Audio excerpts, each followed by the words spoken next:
Hi everybody, this is Lowell, and we're talking about how to start a music school.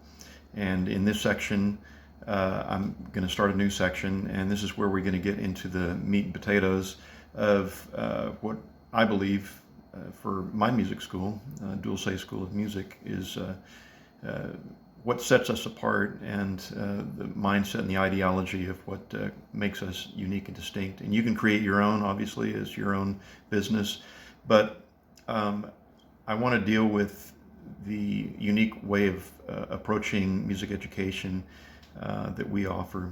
And I'm going to lay out a series of thoughts about music education and the core competencies that will make a musician a great musician. And of course, everybody is going to have their own little take on this, or twist, and but I'm going to lay out the things that are important to me and what I believe that a music school should have. And so just to set this up as an introduction video to all of this, I read a book by about John Wooden, the coach, the UCLA basketball coach, and he really was unknown for quite a while. It took him a while to develop his team and his way of educating his players, but he was very diligent, and he came to a point where things were going well. He wasn't focusing on winning so much as he was the details of practice, and to him, practicing was much more enjoyable than the games.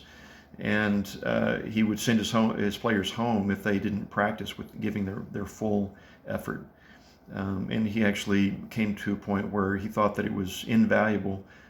It was not valuable to think about what the other team was doing, to worry about his competition of what they were going to be coming up against, not to give too much thought to that. He said that it's really a waste of time to do that, but rather to focus in on how can we be our very best. And he came up with essentially a pyramid he had created in terms of the ethos of what was important. But he created this, or he had this term called core competencies, and core conditioning. And so the core conditioning, in my view, in terms of music, holds just a few things that you do really, really well. And once you learn these skills as a musician, you can apply them to any style of music, to classical, to jazz, to rock, to whatever. But they're core competencies. And so if a musician is lacking in these, then he's going to be limited in his ability to participate in making music in various ways. So what do core competencies look like? And that's, again, this is an intro video for what those are.